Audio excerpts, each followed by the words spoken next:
ਸ੍ਰੀ ਅਕਾਲ ਦੋਸਤੋ, ਸਾਡਾ TV USA ਦੇਖ ਰਹੇ ਸਾਰੇ ਦਰਸ਼ਕਾਂ ਦਾ ਸਵਾਗਤ ਹੈ। ਅੱਜ ਸ਼੍ਰੋਮਣੀ ਅਕਾਲੀ ਦਲ ਨੂੰ 100 ਸਾਲ ਪੂਰੇ ਹੋ ਚੁੱਕੇ ਨੇ। ਉਹਨਾਂ ਦੀ ਸਥਾਪਨਾ ਦਿਵਸ ਸੀ ਅੱਜ 100 ਸਾਲਾਂ ਬਾਅਦ, ਅਤੇ ਇਸ ਮੌਕੇ ਸਰਦਾਰ ਸਿਮਰਨਜੀਤ ਸਿੰਘ ਮਾਨ ਨੇ ਲਾਈਵ ਹੋ ਕੇ ਲੋਕਾਂ ਨਾਲ ਆਪਣੇ ਵਿਚਾਰ ਸਾਂਝੇ ਕੀਤੇ ਹੈ। ਸੋ ਸੁਣਦੇ ਹਾਂ ਕੀ ਉਹਨਾਂ ਨੇ ਵਿਚਾਰ ਸਾਂਝੇ ਕੀਤੇ ਹੈ। ਬਣੇ ਰਹੋ ਵੀਡੀਓ ਦੇ ਵਿੱਚ। ਸਾਡੀ ਸਿੱਖ ਕੌਮ ਦੇ ਲਈ ਬਹੁਤ ਜ਼ਿਆਦਾ ਮਹੱਤਤਾ ਰੱਖਦਾ ਹੈ। 14 ਦਸੰਬਰ ਹੈ ਅੱਜ, ਅਤੇ ਪੂਰਾ 100 ਸਾਲ ਸਾਡੀ ਸ਼੍ਰੋਮਣੀ ਅਕਾਲੀ ਦਲ ਨੂੰ ਬਣਿਆ ਨੂੰ ਅੱਜ 100 ਸਾਲ ਹੋ ਗਏ ਹੈ। ਆਪ ਜੀ ਨੂੰ ਪਤਾ ਹੈ ਕਿ 1849 ਦੇ ਵਿੱਚ ਸਿੱਖਾਂ ਦਾ ਰਾਜ ਖਤਮ ਹੋ ਗਿਆ ਸੀ, ਸਮਾਪਤ ਹੋ ਗਿਆ ਸੀਗਾ,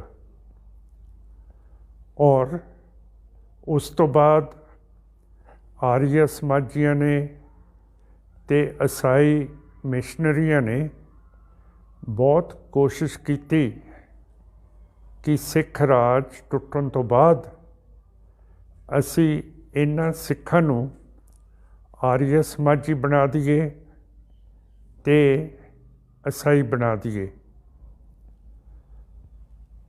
ਥੋੜ੍ਹੀ ਜਿਹੀ ਸਫਲਤਾ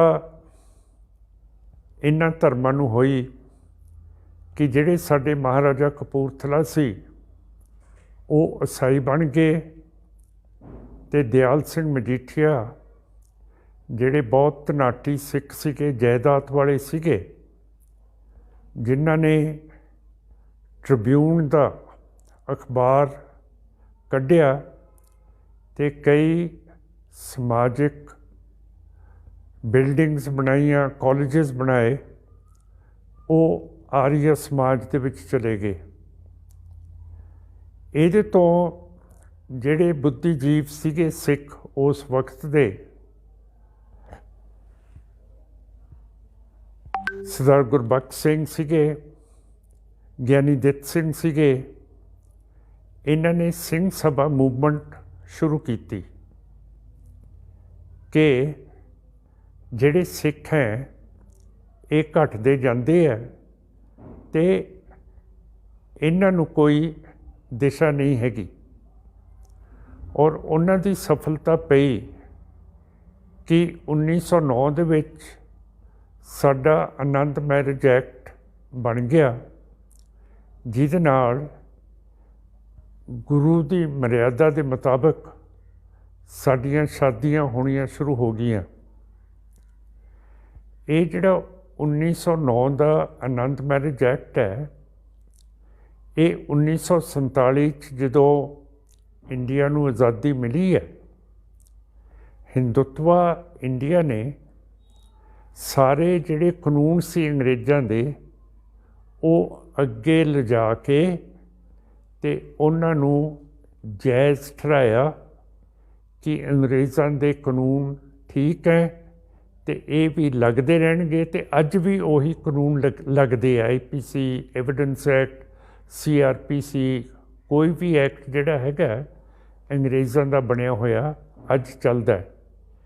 ਪਰ ਤੁਸੀਂ ਦੇਖੋ ਕਿ ਸਿੱਖਾਂ ਦਾ 1909 ਦਾ ਆਨੰਦ ਮੈਰਿਜ ਐਕਟ ਇਹ ਅੱਗੇ ਨਹੀਂ ਲਿਆਂਦਾ, ਅਤੇ ਸੰਵਿਧਾਨ ਦੇ ਵਿੱਚ ਜਿਹੜਾ ਇੰਡੀਆ ਦੀ ਕੌਂਸਟੀਟਿਊਸ਼ਨ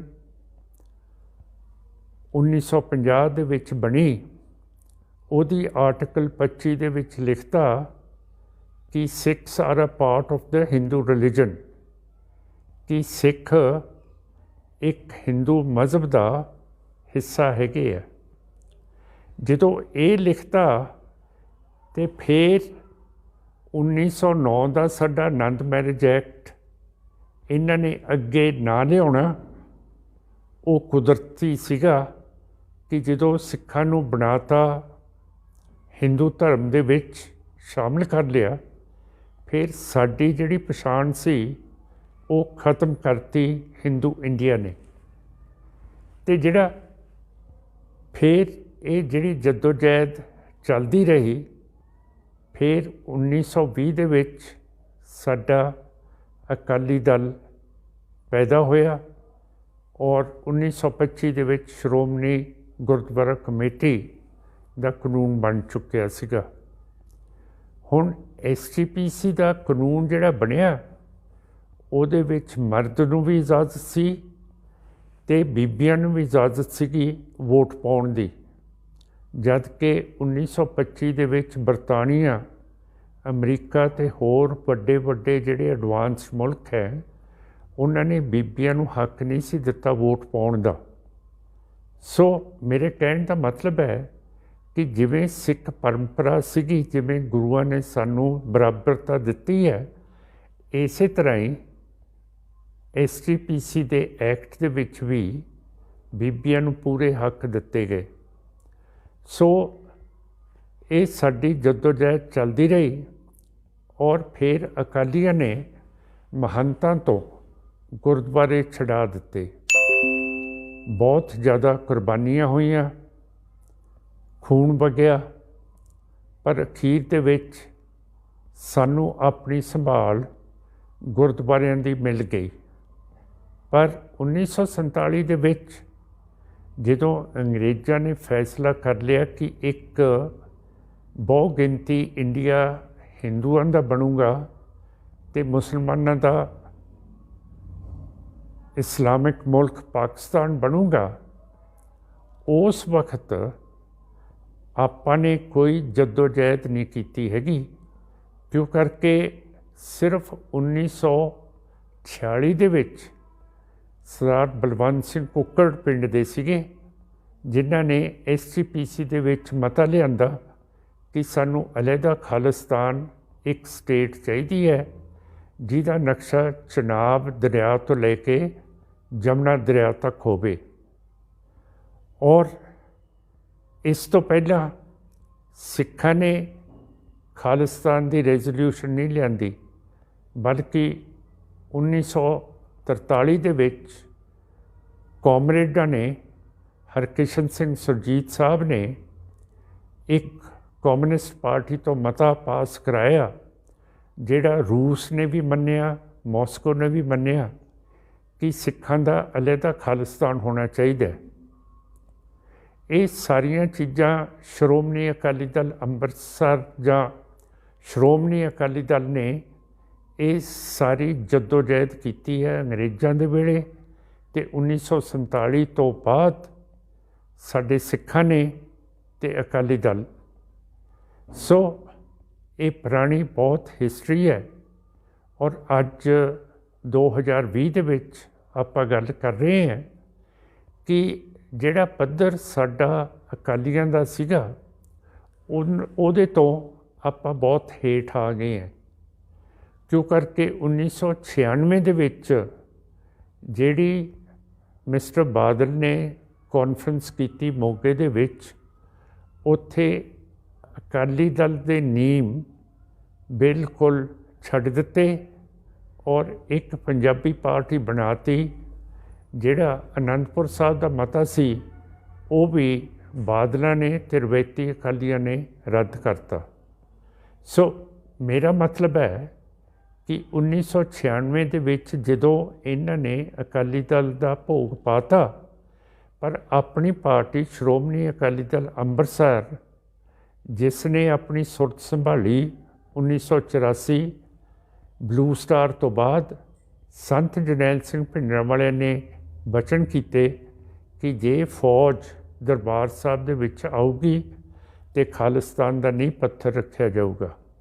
ਸੋ ਉਸ ਦਿਨ ਤੋਂ ਲੱਗ ਕੇ ਸ਼੍ਰੋਮਣੀ ਅਕਾਲੀ ਦਲ ਅੰਮ੍ਰਿਤਸਰ ਆਪਣੀ ਪੁਰਾਣੀ ਪਰੰਪਰਾ ਦੇ ਮੁਤਾਬਕ ਅਸੀਂ ਜੱਦੋਜਹਿਦ ਕਰ ਰਹੇ ਹਾਂ ਕਿ ਸਾਡਾ ਮੁਲਕ ਅਲੱਗਾ ਹੋਵੇ।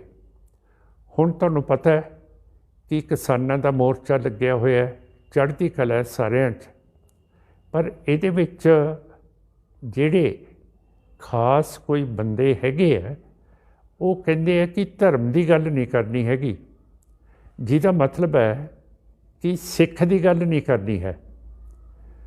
ਦੂਸਰੇ ਪਾਸੇ ਜਿਹੜੇ ਕਾਮਰੇਡ ਜਥੇਬੰਦੀਆਂ ਉਹਨਾਂ ਦਾ ਵੀ ਕਿਸਾਨਾਂ ਦੇ ਉੱਤੇ ਬਹੁਤ ਪ੍ਰਭਾਵ ਚੜ੍ਹਿਆ ਹੋਇਆ ਅੱਜ ਕੱਲ੍ਹ, ਤੇ ਉਹ ਸਿੱਖ ਦੀ ਗੱਲ ਨਹੀਂ ਕਰ ਰਹੇ, ਨਾ ਸਿੱਖਾਂ ਦੀ ਸਟੇਟ ਦੇ ਲਈ ਕਰ ਰਹੇ ਹੈ। ਹੁਣ ਸਾਨੂੰ ਕੱਲ੍ਹ ਹੀ ਅਸੀਂ ਇੱਕ ਬਹੁਤ ਵੱਡੀ ਕਾਨਫਰੰਸ ਕਰਨੀ ਸੀ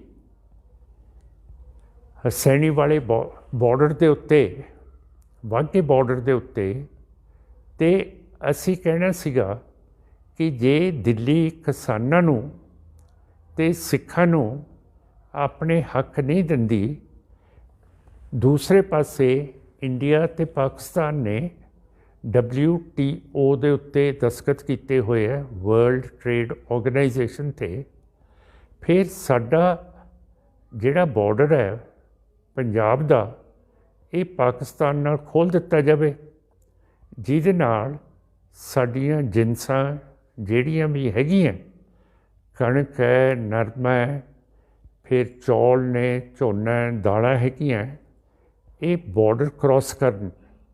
ਅੱਜ ਪਾਕਿਸਤਾਨ ਨੇ ਕਣਕ ਦੀ ਕਮੀ ਹੋਣ ਦੇ ਕਾਰਨ ਰੂਸ ਤੋਂ ਕਣਕ ਮੰਗਵਾ ਰਿਹਾ ਹੈ, ਪਰ ਆਪਣੀ ਵੱਟ ਲੱਗਦੀ ਹੈ ਪਾਕਿਸਤਾਨ ਦੇ ਨਾਲ, ਅਸੀਂ ਕਿਉਂ ਨਹੀਂ ਕਣਕ ਉੱਥੇ ਭੇਜ ਸਕਦੇ? ਸਾਡੀ ਜਿਹੜੀ ਬਾਸਮਤੀ ਹੈ, ਇਹਦਾ ਭਾਅ ਇੱਥੇ ਸਿਰਫ ਅੱਜ 2000 ਰੁਪਈਆ ਪ੍ਰਤੀ ਕੁਇੰਟਲ ਵਿਕ ਰਿਹਾ ਹੈ, ਪਰ ਜੇ ਇਸੇ ਨੂੰ ਆਪਾਂ ਈਰਾਨ ਤੇ ਏਸ਼ੀਆ ਦੀਆਂ ਜਿਹੜੀਆਂ ਰਿਪਬਲਿਕਸ ਹੈਗੀਆਂ ਉੱਥੇ ਲੈ ਕੇ ਜਾਈਏ, ਤੇ ਉੱਥੇ ਇਸੇ ਜਿਨਸ ਦਾ ਭਾਅ ਬਾਸਮਤੀ ਦਾ 5000 ਤੋਂ 6000 ਰੁਪਈਆ ਕੁਇੰਟਲ ਹੈਗਾ। ਸੋ ਅਸੀਂ ਚਾਹੁੰਦੇ ਸੀਗੇ ਕਿ ਇਹ ਕਾਨਫਰੰਸ ਕਰਕੇ, ਜੇ ਦਿੱਲੀ ਸਾਡੀ ਗੱਲ ਨਹੀਂ ਸੁਣਦਾ, ਅਸੀਂ ਇੰਟਰਨੈਸ਼ਨਲ ਬਾਰਡਰ ਖੁਲਾਈਏ ਅਤੇ ਆਪਣੀ ਜਿਹੜੀਆਂ ਜਿਨਸਾਂ ਹੈਗੀਆਂ ਉਹਨਾਂ ਨੂੰ ਬਾਹਰ ਦੇ ਮੁਲਕਾਂ 'ਚ ਵੇਚੀਏ, ਜਿਹਦੇ ਨਾਲ ਸਾਡੇ ਜਿਹੜੇ ਸਿੱਖ ਕੌਮ ਹੈ, ਜਿਹੜੇ ਸਾਡੇ ਫਾਰਮਰਸ ਨੇ, ਕਿਸਾਨ ਨੇ, ਅੰਨਦਾਤਾ ਨੇ, ਉਹਨਾਂ ਨੂੰ ਆਰਾਮ ਮਿਲੇ। ਇਹਦੇ ਨਾਲ ਦੋ ਸਾਨੂੰ ਫਾਇਦੇ ਹੋਣੇ ਹੈ। ਇੱਕ ਤਾਂ ਹੈ ਕਿ ਸਾਡੀਆਂ ਜਿਨਸਾਂ ਠੀਕ ਭਾਅ 'ਤੇ ਇੰਟਰਨੈਸ਼ਨਲ ਮਾਰਕੀਟ ਦੇ ਵਿੱਚ ਵਿਕਣਗੀਆਂ। ਦੂਸਰਾ ਇਹਦਾ ਫਾਇਦਾ ਹੈ ਕਿ ਜੇ ਕਿਸਾਨੀ ਸਾਡਾ ਸਿੱਖਾਂ ਦਾ ਕਿੱਤਾ ਹੈ, ਦੂਜਾ ਕਿੱਤਾ ਸਾਡਾ ਟਰਾਂਸਪੋਰਟ ਹੈ। ਜਿਹੜੀ ਹੁਣ ਸਾਡੇ ਨੌਜਵਾਨਾਂ ਦੇ ਵਿੱਚ ਬੇਰੁਜ਼ਗਾਰੀ ਹੈ, ਜੇ ਸਾਡੀ ਟਰਾਂਸਪੋਰਟ ਹੋਵੇ ਅਤੇ ਬਾਰਡਰ ਖੁੱਲ੍ਹ ਜਾਣ, ਅਤੇ ਮੈਂ ਸਮਝਦਾ ਕਿ ਸਾਡੀ ਬੇਰੁਜ਼ਗਾਰੀ ਬਹੁਤ ਜ਼ਿਆਦਾ ਤਾਦਾਦ ਦੇ ਵਿੱਚ ਖਤਮ ਹੋ ਸਕਦੀ ਹੈ। ਕਿਉਂ ਕਰਕੇ ਸਾਡੇ ਬੱਚੇ ਫਿਰ ਇਹ ਟ੍ਰੇਡ ਦੇ ਵਿੱਚ ਪੈ ਜਾਣਗੇ, ਟਰਾਂਸਪੋਰਟ ਦੇ ਵਿੱਚ ਪੈ ਜਾਣਗੇ, ਅਤੇ ਸਾਡੀਆਂ ਜਿਨਸਾਂ ਅਤੇ ਸਾਡੀ ਟ੍ਰੇਡ ਗਲਫ ਦੇ ਵਿੱਚ Iran, Iraq, Syria, Libya, Asia ਦੀਆਂ ਜਿਹੜੀਆਂ ਉੱਪਰਲੀਆਂ ਰਿਪਬਲਿਕਸ ਨੇ, ਕਾਜ਼ਖਸਤਾਨ ਅਤੇ ਹੋਰ, ਅਤੇ ਰੂਸ ਅਤੇ ਚੀਨ ਅਤੇ ਅਫਗਾਨਿਸਤਾਨ ਤੱਕ ਇਹ ਸਾਰੀਆਂ ਪਹੁੰਚਣਗੀਆਂ। ਸੋ ਜਿਹੜੀ ਚੀਜ਼ ਸਿੱਖਾਂ ਨੂੰ ਚਾਹੀਦੀ ਹੈ, ਉਹ ਇੱਕ ਆਜ਼ਾਦ ਮੁਲਕ ਚਾਹੀਦਾ। ਇੱਕ ਤਾਂ ਸਾਡਾ ਬਾਰਡਰ ਇਸਲਾਮਿਕ ਪਾਕਿਸਤਾਨ ਦੇ ਨਾਲ ਲੱਗਦਾ ਹੈਗਾ, ਉਹਨਾਂ ਦੇ ਕੋਲੇ ਪਰਮਾਣੂ ਹਥਿਆਰ ਹੈਗੇ ਹੈ। ਇੱਕ ਧਰਤੀ ਹੈਗੀ ਹੈ ਹਿੰਦੂ ਇੰਡੀਆ ਦੀ, ਇਹਨਾਂ ਦੇ ਕੋਲ ਵੀ ਪਰਮਾਣੂ ਹਥਿਆਰ ਹੈ। ਤੀਜੀ ਜਿਹੜੀ ਕੰਟਰੀ ਸਾਨੂੰ ਆਉਂਦੀ ਹੈ, ਉਹ ਕਾਮਰੇਡ ਚੀਨ ਹੈ, ਅਤੇ ਉਹਨਾਂ ਦੇ ਕੋਲ ਵੀ ਪਰਮਾਣੂ ਹਥਿਆਰ ਹੈਗੇ ਆ। ਹੁਣ ਇਹ ਤਿੰਨਾਂ ਮੁਲਕਾਂ ਦਾ ਇੱਟ ਕੁੱਤੇ ਦਾ ਵੈਰ ਹੈ, ਹਿੰਦੂ ਦਾ, ਕਮਿਊਨਿਸਟ ਦਾ, ਮੁਸਲਮਾਨ ਦਾ। ਪਰ ਗੁਰੂ ਨਾਨਕ ਸਾਹਿਬ ਨੇ ਜਦੋਂ ਕਿਹਾ ਕਿ ਨਾ ਅਸੀਂ ਹਿੰਦੂ ਹੈ, ਨਾ ਅਸੀਂ ਮੁਸਲਮਾਨ ਹੈ, ਅਸੀਂ ਅਲੱਗਾ ਕੌਮ ਹੈ, ਫਿਰ ਜੇ ਇਹਨਾਂ ਦੇ ਘੇਰੇ ਦੇ ਵਿੱਚ ਅਸੀਂ ਆ ਗਏ ਹਾਂ, ਇੱਕ ਪਾਸੇ ਇਸਲਾਮਿਕ ਪਾਕਿਸਤਾਨ, ਕਾਮਰੇਡ ਚੀਨ, ਹਿੰਦੂ ਇੰਡੀਆ, ਅਤੇ ਜੇ ਇਹਨਾਂ ਦਾ ਪਰਮਾਣੂ ਬੰਬਾਂ ਦੇ ਨਾਲ ਯੁੱਧ ਸ਼ੁਰੂ ਹੋ ਗਿਆ, ਮੈਦਾਨ ਜੰਗ ਤਾਂ ਅਸੀਂ ਬਣਾਂਗੇ ਸਿੱਖ ਅਤੇ ਪੰਜਾਬੀ, ਅਤੇ ਸਾਡੀ ਸਿਵਲਾਈਜੇਸ਼ਨ ਅਤੇ ਸਾਡੇ ਲੋਕ ਜਿਹੜੇ ਅੱਜ ਪੰਜਾਬ, ਹਰਿਆਣਾ, ਰਾਜਸਥਾਨ, ਜੰਮੂ ਕਸ਼ਮੀਰ, लद्दाख, हिमाचल प्रदेश, ये सारे सिखां दी वसों दी होमलैंड है। ये न्यूक्लियर वॉर दा एक मैदान जंग बन जू जिहदे नाल असीं सारे तबाह हो जावांगे। ਇਹਦੇ ਬਾਰੇ अजे तक ਸਾਡੇ अकाली दल ਦੇ ਵਿੱਚ बड़ा भै है कि खालिस्तान की गल नहीं करनी हैगी। खालिस्तान असी कहने हैं कि अमन पसंद तरीके दे नाल प्रचार दे नाल असी अपना मुल्क अलहदा बनाइए।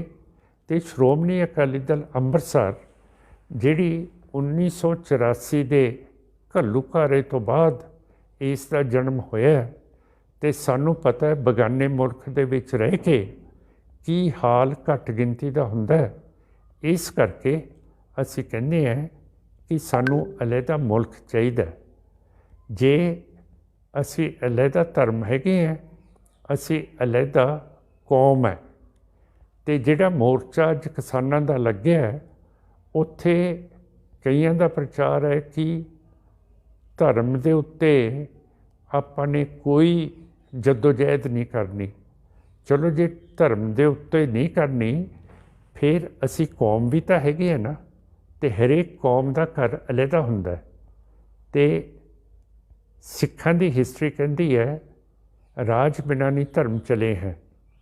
जिन्ना चिर राज नहीं है, जदों साडा 1849 दे विच राज खुसक गया सी, तां ही आर्या समाजियां ने ते ईसाइयां ने जोर पाया कि सिखां नूं हुण दूजे धर्म दे विच लेके आईए।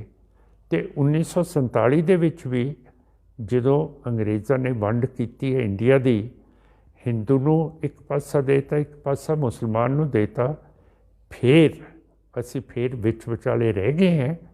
तो साडी सिक्खी मरदी जा रही है। असी अपने सुभाਅ दे नाल अज बॉर्डर भी नहीं खोल सकते। रोज़ आप अरदास करते हैं कि जिहड़े गुरुद्वारे पाकिस्तान च रह गए हैं उन्हां दे दर्शन दीदार होण। जे अरदास करते हैं तो फिर बॉर्डर साडे बंद क्यों ने, ते क्यों साडे विचों कोई भी सिखां दी पार्टी, कांग्रेस होवे, आम आदमी पार्टी होवे, बादल दलीए, ये कदे आज़ादी की गल नहीं करते हैगे। ये कहंदे असी थल्ले रहना, हिंदुत्व दे थल्ले रहना, और इन्हां दे थल्ले रह के असी जलील होना। सो मेरा कहने का भाव है कि श्रोमणी अकाली दल उही लीहां दे उत्ते चल रहा है जिवें 1920 दे विच 100 साल पहलां अकाली दल श्रोमणी स्थापित होया सी। ते असी आस करते हैं कि श्रोमणी अकाली दल अंमृतसर इस जद्दोजहद नूं अगे लैके जाऊगा, और असी एक बफर स्टेट खालिस्तान इंडिपेंडेंट आज़ाद ते नैशनल बना के असी अपनी कौम नूं इस दा इतिहास, इस दा सभ्याचार, इस दी आर्ट, इस दी पेंटिंग, इस दी जबान, ये सारियां चीज़ां नूं बचावांगे। क्यों करके अज कश्मीर दे विच हिंदुत्व सरकार दिल्ली ने डोगरी भी लागू करती है, कश्मीरी भी लागू करती है, हिंदी भी लागू करती है, उर्दू भी लागू करती है। पर तुहानूं दसना चाहुंदा कि कश्मीर सिखां ने, सिख राज ने 1819 दे विच अफगानिस्तान तो फतेह कीता सीगा। अज अमरीका दीयां फौजां अफगानिस्तान तो बाहर जा रही हैं, वो उत्थे फतेह नहीं पा सकियां। पर सिखां ने 1819 दे विच अफगानिस्तान तो कश्मीर फतेह कीता सी। साडे सिख हैगे आ उत्थे, 6वें पातशाह उत्थे गए है, पर उत्थे हिंदुत्व सरकार ने पंजाबी लागू करन दे लई पूरा इनकार करता है। सो सारे पासे जदों खेतीबाड़ी साडा किता है, साडा ट्रांसपोर्ट किता है, सारे जैम किते हुए है, तो हरेक कौम का घर अपना हुंदा है। तो मैं अंत दे विच उन्हां शहीदां नूं ਫਤਿਹ ਅਰਜ਼ ਕਰਦਾ ਜਿਨ੍ਹਾਂ ਨੇ ਸਾਡਾ ਧਰਮ ਤੇ ਸਾਡੀ ਕੌਮ ਨੂੰ ਸ਼੍ਰੋਮਣੀ ਅਕਾਲੀ ਦਲ ਪੈਦਾ ਕਰਕੇ ਸਾਡਾ ਅੱਜ ਤੱਕ ਬਚਾਇਆ ਤੇ ਜਿਹੜਾ ਅਕਾਲੀ ਦਲ ਹੁਣ ਅੱਗੇ ਲੈ ਕੇ ਜਾਊਗਾ। ਇਹਨਾਂ ਸ਼ਬਦਾਂ ਦੇ ਨਾਲ ਮੈਂ ਫਤਿਹ ਅਰਜ਼ ਕਰਦਾ। ਵਾਹਿਗੁਰੂ ਜੀ ਕਾ ਖਾਲਸਾ, ਵਾਹਿਗੁਰੂ ਜੀ ਕੀ ਫਤਿਹ। ਮਿਸਟਰ ਬਾਦਲ ਤੇ ਕੰਪਨੀ ਨੇ 1996 ਦੇ ਵਿੱਚ ਸ਼੍ਰੋਮਣੀ ਅਕਾਲੀ ਦਲ ਨੂੰ ਇੱਕ ਪੰਜਾਬ ਦੀ ਪਾਰਟੀ ਬਣਾਤਾ ਹੈ। ਹੁਣ ਤੁਸੀਂ ਦੇਖੋ ਕਿ ਇਹਨਾਂ ਲੋਕਾਂ ਨੇ ਜਿਹੜੇ ਪੁਲਿਸ ਅਫਸਰਾਂ ਨੇ ਸਾਡੇ ਉੱਤੇ ਜ਼ੁਲਮ ਕੀਤੇ ਸੀਗੇ, ਸਮੇਤ ਸੈਣੀ ਉਸ ਨੂੰ DGP ਬਣਾ ਰੱਖਿਆ। ਫਿਰ ਆਲਮ ਹੈ ਉਸ ਨੂੰ ਵੀ ਆਪਣੀ ਪਾਰਟੀ ਦੇ ਵਿੱਚ ਸ਼ਾਮਲ ਕੀਤਾ। ਉਸ ਨੇ ਵੀ ਬਹੁਤ ਜ਼ੁਲਮ ਸਿੱਖਾਂ ਦੇ ਉੱਤੇ 1984 ਦੇ ਵਿੱਚ ਤੇ ਉਸ ਤੋਂ ਬਾਅਦ ਕੀਤੇ ਹੈ। ਇਹੋ ਜਿਹੇ ਬੰਦੇ ਜਿਨ੍ਹਾਂ ਨੇ ਜ਼ੁਲਮ ਕੀਤਾ ਉਹ ਸਾਡੇ ਥਾਣੇਦਾਰ ਲੱਗੇ ਹੋਏ ਹੈ, ਸਾਡੇ DGP ਲੱਗੇ ਹੋਏ ਹੈ। ਔਰ ਸਾਨੂੰ ਸ਼ਰਮ ਆਉਂਦੀ ਹੈ ਕਿ ਇਹੋ ਜਿਹੇ ਜਿਹੜਾ ਬਰਗਾੜੀ ਦੇ ਵਿੱਚ ਕੰਮ ਹੋਇਆ, ਬਾਦਲ ਨੇ ਤੇ ਸੁਖਬੀਰ ਸਿੰਘ ਨੇ ਪੁਲਿਸ ਨੂੰ ਆਪ ਆਰਡਰ ਕੀਤਾ ਕਿ ਸਿੱਖਾਂ ਨੂੰ ਤੁਸੀਂ ਕੋਟਕਪੂਰੇ ਵਿਖੇ ਗੋਲੀਆਂ ਮਾਰੋ। ਉੱਥੇ 2 ਸ਼ਹੀਦ ਹੋਏ। ਸਾਡੇ ਗੁਰੂ ਗ੍ਰੰਥ ਸਾਹਿਬ ਨੂੰ ਨਾਲੀਆਂ ਦੇ ਵਿੱਚ ਰੋੜਿਆ। ਹੁਣ ਇਸੇ ਕਮੇਟੀ ਜਿਹੜੀ ਬਾਦਲ ਦੀ ਹੈ, ਇਸ ਨੇ 328 ਮਹਾਰਾਜ ਦੇ ਸਰੂਪ ਇਹਨਾਂ ਨੇ ਗਬਨ ਕਰਾਤੇ ਹੈ, ਚੋਰੀ ਕਰਾਤੇ ਹੈ ਜਾਂ ਵੇਚਤੇ ਹੈ। ਸੋ ਮੇਰਾ ਕਹਿਣ ਦਾ ਭਾਵ ਇਹ ਹੈ ਕਿ ਅੱਜ ਬਾਦਲਾਂ ਦਾ ਜਿਹੜੇ ਰਵਾਇਤੀ ਅਕਾਲੀ ਹੈ ਉਹਨਾਂ ਨੇ ਆਪਣੇ ਆਪ ਹੀ ਸ਼੍ਰੋਮਣੀ ਅਕਾਲੀ ਦਲ ਦਾ ਖਾਤਮਾ ਕੀਤਾ ਹੈਗਾ। ਤੁਸੀਂ ਤੇ ਮੈਂ ਨਹੀਂ ਕੀਤਾ ਹੈਗਾ, ਇਹਨਾਂ ਨੇ ਆਪ ਕੀਤਾ। ਤੇ ਹੁਣ ਸਿੱਖ ਕੌਮ ਨੂੰ ਚਾਹੀਦਾ ਕਿ ਹੁਣ ਅੱਖਾਂ ਖੋਲ੍ਹਣ, ਕੰਨਾਂ ਨਾਲ ਸੁਣਨ ਔਰ ਦਿਮਾਗ ਦੇ ਨਾਲ ਸੋਚਣ ਕਿ ਸ਼੍ਰੋਮਣੀ ਅਕਾਲੀ ਦਲ ਜਿਹੜਾ ਅਸਲੀ ਹੈਗਾ ਉਹਦੇ ਨਾਲ ਆਪਾਂ ਚੱਲੀਏ। ਬਥੇਰੀਆਂ ਆਪਾਂ ਨੇ ਐਕਸਪੈਰੀਮੈਂਟਸ ਕਰ ਲਈਆਂ, ਕਦੇ ਆਮ ਪਾਰਟੀ ਨਾਲ, ਕਦੇ ਕਾਂਗਰਸ ਨਾਲ, ਕਦੇ BJP ਨਾਲ ਤੇ ਕਦੇ ਬਾਦਲ ਦਲੀਆਂ ਦੇ ਨਾਲ, ਕਦੇ ਕਾਮਰੇਡਾਂ ਦੇ ਨਾਲ, ਪਰ ਸਿੱਖਾਂ ਦਾ ਅੱਜ ਤੱਕ ਕੁਛ ਨਹੀਂ ਸਵਾਰਿਆ ਗਿਆ। ਤਾਂ ਮੈਂ ਇਹੀ ਬੇਨਤੀ ਤੇ ਮਿਹਨਤ ਕਰਦਾ ਸਿੱਖ ਕੌਮ ਨੂੰ ਕਿ ਅਸੀਂ ਆਪਣੇ ਰਸਤੇ ਤੇ ਪਈਏ ਤੇ ਆਪਣੇ ਹੱਕ ਅਜਮਾਈਏ ਤੇ ਆਪ ਹੀ ਉਹਨਾਂ ਨੂੰ ਪੈਦਾ ਕਰੀਏ। ਬਗਾਨੇ ਨੂੰ ਨਾ ਕਹੀਏ ਕਿ ਸਾਨੂੰ ਆਪਣੇ ਹੱਕ ਦਿਓ। ਵਾਹਿਗੁਰੂ ਜੀ ਕਾ ਖਾਲਸਾ, ਵਾਹਿਗੁਰੂ ਜੀ ਕੀ ਫਤਿਹ।